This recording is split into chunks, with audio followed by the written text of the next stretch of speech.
आइए मेरे दोस्तों, आपका स्वागत है हमारे YouTube चैनल पर।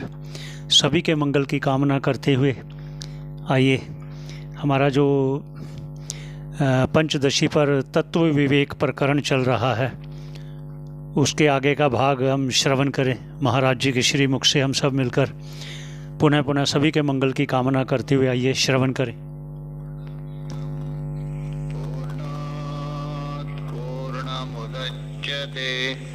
पूर्णस्य पूर्णमादाय पूर्णमेवावशिष्यते। ॐ शान्ति शान्ति शान्तिः। शङ्करं शङ्कराचार्यं केशवं बादरायणं सूत्रभाष्यकृतो वन्दे भगवन्तौ पुनः पुनः। ईश्वरो गुरुरात्मेति मूर्तिभेदविभागिने व्योमवद्व्याप्तदेहाय दक्षिणामूर्तये नमः। ॐ शांति शांति। हम लोग पंचदशी को लेकर विचार कर रहे। अभी तक ये विचार हुआ युक्ति के द्वारा जो सिद्ध किया जीव और परमात्मा एक है करके, उसी को ही शास्त्र के द्वारा अर्थात छांदोग्य उपनिषद है उसके 6वें अध्याय महावाक्य के द्वारा भाग त्याग के द्वारा उसी को ही बोध होता है। तो इसलिए वहां ये बता दिया जो परमात्मा है जगत का उपादान कारण भी है, निमित्त भी कारण है। उपादान कैसा है, निमित्त कैसा है, ये भी बता दिया। तामसी माया को लेकर वो उपादान होता है और शुद्ध सत्व को लेकर निमित्त है, कर्ता बनता है। और मलिन सत्व प्रधान है, अविद्या है और काम कर्म आदि से दूषित है। तो उसमें जो तादात्म्य है उसमें प्रतिफलित चैतन्य है, तुम पर है, जीव है। इस प्रकार ये जो 3 उपाधि बता दिया, तम प्रधान, शुद्ध सत्व प्रधान, मलिन सत्व प्रधान, अथवा उन तीनों को समेट करके 2 ही मान लीजिए, माया और अविद्या। माया का 2 भेद किया ना, माया का तो मलिन अपना तामसी माया और सात्विक माया करके। तो ये 2 उपाधि अथवा 3 बता दिया, उसको त्याग करके। क्यों त्यागना? ये परस्पर विरोध है, एक दूसरे के साथ सामंजस्य नहीं बैठेगा। तभी जाके अखंड सच्चिदानंद, अखंड का मतलब अभेद, जिसका कोई खंड नहीं कर सकता है, जिसका कोई विभाजन नहीं कर सकता है, पृथक नहीं कर सकता, और सच्चिदानंद है। इस प्रकार वो जो महावाक्य, महावाक्य का मतलब है एकत्व बताने वाले वाक्य। कौन? तत्वमस्यादि, उससे लक्षित होता है, अर्थात भाग त्याग लक्षण के द्वारा उसका जाना जाता है, बोध करवाया जाता है। तो यहाँ तक विचार हुआ था। ठीक है, आपने कहा ये जो महावाक्य के द्वारा अभेद का बोध होता है, ये तो आपने बता दिया। और वो भी कैसा है? लक्षणावृत्ति। कौन सा लक्षण? भाग त्याग लक्षण। क्या लोक में ऐसा कोई दृष्टांत है जो भाग त्याग लक्षण के द्वारा अभेद का जो बोध होता है? क्या लोक में ऐसा कोई दृष्टांत है? उसी को लेके आक्षेप कर रहे। देखिए, ननु एवं लक्षणावृत्त्या वाक्यार्थ बोधनम क्व दृष्टम इत्याशंक्याः। अरे सिद्धांती जी, आपने तो शास्त्र प्रमाण के द्वारा बता दिया, ठीक बात, अच्छी बात है, शास्त्र को मानते, किंतु तो हम लोग तो मोटी बुद्धि है ना, मोटी बुद्धि अच्छी है ना, मोटी बुद्धि, मोटी बुद्धि का मतलब मोटी, हाँ बोलते हैं ना मोटी बुद्धि करके, हाँ कम नहीं, उनकी बहुत बुद्धि रहती है, कम मत बोल दीजिए। मोटी बुद्धि का मतलब है मोटे विषय को ग्रहण करने वाले, अनात्मा विषय को ग्रहण करने वाले मोटी बुद्धि। बुद्धि में मोटी क्या है? बुद्धि तो उनमें भी रहती है, और वो मंद बुद्धि को भी खाते हैं। मंद का मतलब स्थूल पदार्थों तो ग्रहण करेगा जल्दी, सूक्ष्म को ग्रहण नहीं करता। सूक्ष्म बुद्धि, सूक्ष्म बुद्धि बोल तो सूक्ष्म तत्व को ग्रहण करने वाली बुद्धि। तो इसलिए यहाँ बता रहे, ठीक है शास्त्र तो बता रहे, क्या लक्षणावृत्तियां, ये जो लक्षणावृत्ति है, शक्ति वृत्ति तो है ही नहीं। भाग त्याग क्या है? लक्षणावृत्ति है ना।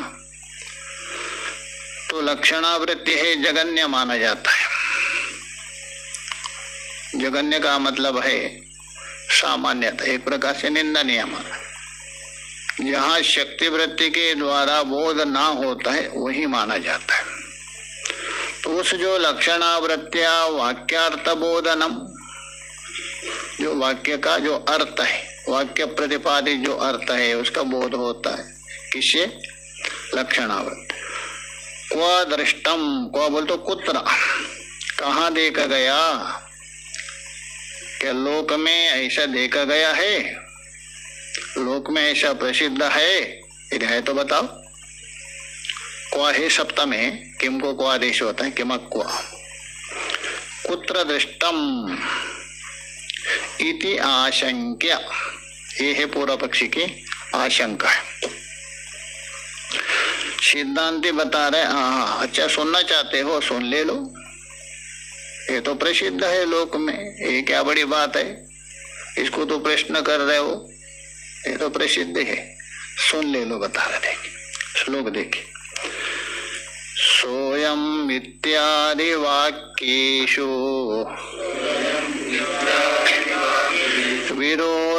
विरोधातदिदन्तयोः त्यागेन भागयोरेक आश्रयो लक्ष्यते यथा। सोयम अतः सोयम देवदत्त, सोयम देवदत्ता, देवदत्ता का के ग्रहण करने की जरूरत है, और प्रसिद्ध है, कुछ भी ले लो, स्वयं कृष्ण ले लो। बहुत लोग आक्षेप करते कि वेदांत को स्वयं देवदत्ता ही मिलता है क्या? जहाँ में देवदत्ता ही क्या, घटपट ही मिलते है क्या? रज्जु में सत्व मिलता है क्या? तो बोले जो भी ले लो, आपको कोई आपत्ति नहीं। तो सोयम इति, सो और अयम दो पद है, ये मतलब सोयम देवदत्ता इत्यादि वाक्येषु, आदि से यहाँ लेना प्रकृष्ट प्रकाश चंद्र। अद्वैत सिद्धि में मधुसूदन सरस्वती में अखंडार्थ का बोध करने के लिए यह दृष्टांत दिया, प्रकृष्ट प्रकाश चंद्र। जो प्रकृष्ट प्रकाश चंद्र है ना, वो प्रकृष्ट चंद्र और प्रकाश चंद्र, वहां केवल चंद्र का ही बोध होता है। आदि से और भी लेना। इत्यादि वाक्य में विरोधात, इसमें विरोध होने से, इसमें तत् इदंतयो विरोधात, एक तत् है एक इदम है। सो का मतलब तत्, सो शब्द हो गया परोक्ष हो गया तो तत् हो गया। तत् का मतलब तद्देश तत्काल, किसी समय में आपने देखा था काशी में, वो देश और वो काल, तो तद्देश और तत्काल विशिष्ट देवदत्ता। और ईदंत बोल तो वर्तमान में अयम शब्द से हरिद्वार में देख रहे, तो ये तद्देश ये तत्काल, तो ये बोल रहे तत् और ईदंतयो विरोधात, तो तत् और ईदंत में विरोध है। सो और अयम में क्या है? विरोध है। सो हो गया तत्, अयम हो गया इदम, इन दोनों में विरोध है। तो विरोध होने से वाक्यार्थ बोध नहीं हो सकता है, अन्वय नहीं कर सकते। अन्वय जो होता है किसको लेकर? अर्थों को लेकर। वाक्य कोई रुकावट नहीं कर सकता, वाक्य कुछ भी बोलो आप वाक्य का कोई बात नहीं होता है, होता है वाक्य कुछ भी बोल सकते हैं आप, वाक्य बोलने में स्वतंत्र है। बाद होता है किसका? अर्थ का। रधो वन्यमान धूमात, आप बोल दिया रधो वन्यमान धूमात, शब्द प्रयोग कर रहे, बात किसका हो रहा है? वो जो अग्नि है जलाने वाली, जैसे भोजन मनाते हैं, वो अग्नि हृदय में नहीं रहेगा, विरोध है, बात होता है। अथवा अंगुल्यग्रे, मेरे अंगूठे में 1000 हाथी घूम रहे, शब्द तो प्रयोग किया, बात किसका हो रहा है? जो अर्थ है उसका। अरे 1000 के एक हाथी खड़े हो तो अंगूठा झट हो जाएगा, 1000 कहाँ से? अर्थ का बात होता है, शब्द का बात नहीं होता। इसलिए हम बता रहे हैं इन दोनों का, सोयम तत् और इदंत, इसका वाक्य में विरोधात। किसका विरोध है? उसका जो अर्थ है उसमें विरोध है। सो और अयम के द्वारा, सो मतलब तद्देश तत्काल विशिष्ट देवदत्ता, एतद्देश एतत्काल विशिष्ट देवदत्ता, इसमें विरोध होने से। किंतु जो बोध करवा रहे, आपको बता रहे, वो भेद रूप से नहीं, अभेद से बता रहे। सोयम देवदत्ता के द्वारा क्या बता रहे? अभेद बता रहे हैं ना। अरे वही देवदत्ता है, किंतु अन्वय नहीं बन रहे, अभेद बोल रहे। तो इसके लिए आपको क्या करना पड़ेगा? लक्षणावृत्ति में धावन करना पड़ेगा। शक्ति वृत्ति से बोध नहीं होगा, शक्ति वृत्ति से वह अन्वय बनेगा नहीं, विरोधम से है ना। किंतु आपको एकत्व का ज्ञान हो रहे है, किससे हो रहे है? लक्षणावृत्ति से। तो इसलिए बोल रहे, देखिए भागयोर त्यागेन, विरोध होने के कारण वहां अन्वय नहीं हो रहे, अर्थ बोध नहीं होगा आपको। इसलिए क्या करना पड़ेगा? भागयोर, 2 भाग है ना उसमें, सो में भी 2 भाग है, तत् में भी, और ईदंत में भी 2 भाग है। कौन? एक विशेषण भाग, एक विशेष भाग। जैसे सो का अर्थ क्या हुआ? तद्देश तत्काल, ये विशेषण हो गया, ये विशेषण हुआ। तभी बोलते तद्देश तत्काल विशिष्ट देवदत्त। देवदत्त क्या हो गया? विशेष, क्योंकि विशेषण से युक्त होता है, विशिष्ट माना जाता है। विशिष्ट व्यक्ति क्यों होता है? ये व्यक्ति विशिष्ट है क्यों? कोई ना कोई विशेषण का थप्पा मार देगा। महात्मा सामान्य हो गया, महात्मा हो गए सामान्य, कोई विशेषण लगा दिया, कोठारी है, भंडारी है, मंडलेश्वर है, महंत है, विशेषण हो गए ना। वस्त्र सामान्य हो गया, सफेद वस्त्र, लाल वस्त्र, काला वस्त्र, ये विशेषण हो गया। तो विशेषण होता है तभी विशिष्ट होता है। तो इसलिए यहाँ दो अंश है, एक विशेषण अंश, एक विशेष अंश। इसलिए विशेष अंश का त्याग नहीं करना। विशेष अंश का त्याग करेंगे तो बोध ही किसका होगा। तो इसलिए बोला भागयो त्यागे ना, दोनों का विशेषण त्याग दीजिए। तद्देश तत्काल, ये तद्देश ये तत्काल त्याग दीजिए तो बचेगा कौन? केवल देवदत्ता मात्र बचेगा। तो ये बता रहे, तो भागयोर त्यागे न एक आश्रयो, एक मतलब देवदत्त एवं आश्रय, देवदत्त ही आश्रय मतलब एक ही विषय। आश्रय का मतलब है स्वयं इस वाक्य का विषय कौन बन रहा है? केवल देवदत्ता। स्वयं ये वाक्य है केवल देवदत्त को आश्रय कर रहे, देवदत्त को थोड़ा आश्रय कर रहे। स्वयं आप बोल रहे, देवदत्त में कैसे आश्रय करेगा? हाँ, ये आश्रय बोल रहे हैं ना। स्वयं कौन बोल रहे हैं? वो आ गए, वो ही देवदत्ता है। आप किसी अपने मित्र को समझा रहे, वही देवदत्त है वाक्य। देवदत्त में कहाँ से आश्रय करेंगे? अतः देवदत्त को विषय कर रहे, एक ही शुद्ध देवदत्त, विशेषण से रहित शुद्ध देवदत्त को ही विषय कर रहे। यह आश्रय का मतलब। एक आश्रयो यहां से लेना, यतः एक आश्रयो लक्ष्यते, यथा दृष्टांत है। तथा महावाक्य में लीजिए, यथा बोल तो एन प्रकारेण, किस प्रकार से। एक आश्रय मतलब देवदत्त आश्रय, देवदत्त विषय। लक्ष्यते बोल तो भाग त्याग लक्षणेन बोध्यते, लक्षित होता है, उसको समझाया जाता है। ठीक है, मैं देखिए, सोयम इति श्लोक में केवल सोयम बता दिया, तो किसी ना किसी का नाम तो लेना ही पड़ेगा।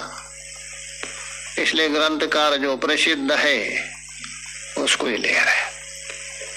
आप कुछ भी स्वयं घट भी लीजिए, कोई आपत्ति नहीं है। सोयम देवदत्तः इत्यादि वाक्येषु, इत्यादि वाक्य, इसको कहते प्रत्यविज्ञा। इसको प्रत्यविज्ञात्मक ज्ञान होता है। तीन प्रकार का ज्ञान होता है ना, तीन है। परोक्ष तो अपरोक्ष है ही, वो प्रसिद्ध दो प्रकार। उससे अतिरिक्त अनुभवात्मक ज्ञान, स्मरणात्मक ज्ञान, प्रत्यविज्ञात्मक ज्ञान। इंद्रिया और अर्थ के सन्निकर्ष से ज्ञान होता है क्या? प्रत्यक्ष कहिए, अनुभवात्मक ज्ञान कहिए। और स्मरणात्मक ज्ञान होता है क्या? नहीं। स्मृति भी ज्ञान ही है ना। कुछ लोग मानते, कुछ नहीं मानते, किंतु ज्ञान ही। स्मरण होता है क्या? नहीं। क्यों होता है? संस्कार जन्य ज्ञानम स्मृति, तो स्मरणात्मक ज्ञान हो गया। और एक तत्तेदंत, ये प्रत्यविज्ञ ज्ञान है। प्रत्यविज्ञ मतलब वही देवदत्ता ये है। तत् भी है, इदंत भी। तत्ता और इदंत, उसको प्रत्यविज्ञ ज्ञान कहते हैं। तो इसलिए हम बता रहे एक आश्रय लक्ष्य सोयम देवदत्त इत्यादि वाक्येषु, आदि से और भी लेना, प्रकृष्टा प्रकाश चंद्र। तद इदंतयोः, श्लोक में है ना, तद इदंतयोः। सो हो गया तत्, अर्थात परोक्ष का द्योतक है। और अयम हो गया इदंत, इदमस्तु सन्निकृष्ट, समीप में प्रयोग होता है। तो तद इदंतयोः, तो उसी का अर्थ कर तद्देश काल वैशिष्ट्य लक्षणयोः। तो सो देवदत्त का अर्थ है तद्देवदत्त, वह देवदत्त, उसका अर्थ हो गया तद्देश काल, काशी में देखा हुआ जो समय और वो देश। तो तद्देश काल वैशिष्ट्य लक्षणयो धर्मयो, धर्म बोल तो विशेषणयो, धर्म मतलब विशेषण होता है। एक में रहने से विशेषण होता है और सभी में रहने से वही जाति बन जाती है। एक में रहने से उसको धर्म कहा जाता, अनेक में रहने से वही धर्म जाति होती है। अतः घटत्व ये क्या है? जाति है। एक घट में घटत्व है क्या नहीं, वही जाति को धर्म कहा जाता है। सभी घट में यदि घटत्व है तो एक में है क्या नहीं, तो एक में रहने से वहां धर्म कहा गया घटत्व को। तो इसलिए हम बता रहे धर्मयो, ये जो धर्म है कौन? तद्देश तत्काल, ये जो धर्म है। विरोधात, ये विरोध हो रहे, तद्देश और तत्काल है, वो ये तद्देश और ये तत्काल, उसके साथ विरोध हो रहे, दोनों के साथ कोई मेल नहीं बैठ रहा है। अथवा एक शब्द से कह दो, तत् का मतलब परोक्ष और इदंत का मतलब अपरोक्ष, सो का मतलब परोक्ष, अयम का मतलब अपरोक्ष। तो परोक्ष और अपरोक्ष एक साथ में नहीं हो सकता है, एक साथ संभव नहीं हो सकता है, किंतु वेदांत में तो होता है, कोई आपत्ति नहीं होता है। हाँ, एक पर्वत क्या है? अक्ष तो एक ज्ञान कौन सा पूछ रहा हूं, अपरोक्ष है ना, वन्य परोक्ष, धूम अपरोक्ष, पर्वतो वन्य मान धूम में दो ज्ञान हो रहे क्या नहीं? परोक्ष भी है अपरोक्ष है, किंतु नैयायिक नहीं मानते, नैयायिक सबको परोक्ष ही मानते।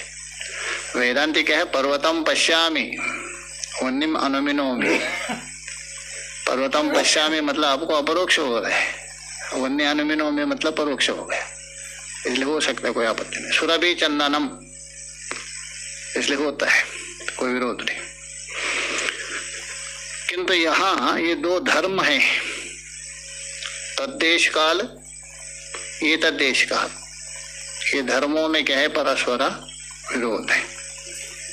तो धर्म विरोधाद ऐक्यानुपपत्ति, दोनों में एकत्व नहीं बनेगा, क्योंकि अन्वय नहीं हो सकता है। अन्वय होने में योग्यता होनी चाहिए ना, आकांक्षा, योग्यता, सन्निधि, ये तीन हो तभी आपको अन्वय होता है, उसके बिना अन्वय नहीं होता है। जो अन्वय करते हैं ना, शब्दार्थ बोध होता है, तीनों होने चाहिए, आकांक्षा भी होनी चाहिए, योग्यता होनी चाहिए, सन्निधि भी होनी चाहिए। चौथा एक तात्पर्य मानते, तो नैयायिक आदि नहीं मानते, वेदांत स्वीकार करते, आकांक्षा के बिना नहीं होगा। आकांक्षा का मतलब एक पद सुनने से दूसरे पद की जिज्ञासा, कर्म को सुनने से क्रिया की, क्रिया सुनने से कर्म, घटम घट को, तो जिज्ञासा हो रही क्या नहीं? घटम बोल तो पश्या आनयतु क्रिया की, अथवा आपने कहा पश्या कहा दिया, देखो, जिज्ञासा हुई नहीं, किसको? घट को। तो इसलिए आकांक्षा होनी चाहिए, एक पद को दूसरे, और उसके बाद उसमें योग्यता भी होनी चाहिए। योग्यता यदि ना हो अन्वय नहीं होगा। वन्य ना सिंचती, वन्य ना सिंचते में योग्यता नहीं है। सिंचन होता किस? जले न सिंचते, इसमें योग्यता नहीं। और सन्निधि भी होना चाहिए। सन्निधि का मतलब एक मात्रम अर्धमात्रम व्यवधानम, मात्रा होती है ना, मात्रा ज्यादा से ज्यादा एक मात्रा, और भी ज्यादा बोल तो 1.5 दो, बहुत लंबे नहीं होना चाहिए। तो तो इसलिए धीरे धीरे उच्चारण करने से भी अन्वय नहीं होता। सुबह बोल दिया, आम कहा दिया, घूम के आ गए 2 घंटे में, ऋषिकेश हम कहा दिया, उसके बाद थोड़े समय गच्चा में कहा दिया, किसको बोध होगा? नहीं होगा। तो इसलिए होना चाहिए। तो इसलिए हम बता रहे विरोध होने से ऐक्य अनुपपत्ति, ऐक्य मतलब एकत्व रूप से वाक्य बोध आपको नहीं होगा, एक रूप से वाक्य बोध नहीं हो सकता। इसलिए क्या करना पड़ेगा? और जो बोलने वाला प्रामाणिक है, अप्रामाणिक तो है ही नहीं। चलो मान लीजिए कोई अप्रामाणिक होता तो वाक्य बोध ना हो, कोई आपत्ति नहीं, किंतु प्रामाणिक व्यक्ति बोल रहे स्वयं देवदत्ता, तो इसलिए वहां वाक्य बोध होना चाहिए। शक्ति वृत्ति से नहीं हो रहे, क्या करे? तो लक्षणावृत्ति में जाइए। तो इसलिए भागयो, भागयो का मतलब विरुद्ध अंशयो। इसमें विरुद्ध अंश कौन है? धर्म अथवा विशेषण अंश है, धर्म है, विरोध आ रहा है। किसमें? एकत्व करने के लिए, बोध करवाने के लिए। तो भागयोर बोलते विरुद्ध अंशयो त्यागे ना, उसको त्याग कर दीजिए, धर्म को त्याग कर दीजिए, विरोध अंश को त्याग कर अथवा विशेषण को। एक आश्रय, एक आश्रय बोलते विशेष, बचा हुआ जो विशेष है ना, उसका एक आश्रय, उसी का अर्थ करता है देवदत्त स्वरूपम एकमेव। सो उसमें भी रहने वाला देवदत्ता, अयम उसमें भी जो देवदत्ता, तत् में जो रहने वाला देवदत्ता और इदंत में रहने वाला देवदत्ता, दोनों एक है। तो देवदत्त स्वरूपम एकमेव, देवदत्ता में कोई अंतर नहीं है। जैसा प्रकृष्ट है कौन? चंद्रमा। प्रकाश वाला भी कौन है? चंद्रमा। इन दोनों के द्वारा आपको चंद्रमा को दिखा रहे, दोनों चंद्रमा। प्रकृष्ट विशिष्ट चंद्रमा, प्रकाश विशिष्ट चंद्रमा, दोनों एक नहीं हो सकते, इसलिए चंद्र मात्र का बोध है, अद्विसिद्धि में होता है। तो देवदत्त स्वरूपम एकमेव यतः लक्ष्यते, लक्ष्यते बोल तो लक्षण आया, भाग त्याग लक्षण के द्वारा उसको बताया जाता है, बोध करवाया जाता है। इसलिए लोक में भी भाग त्याग लक्षण है, उसके द्वारा एकत्व का ज्ञान होता है।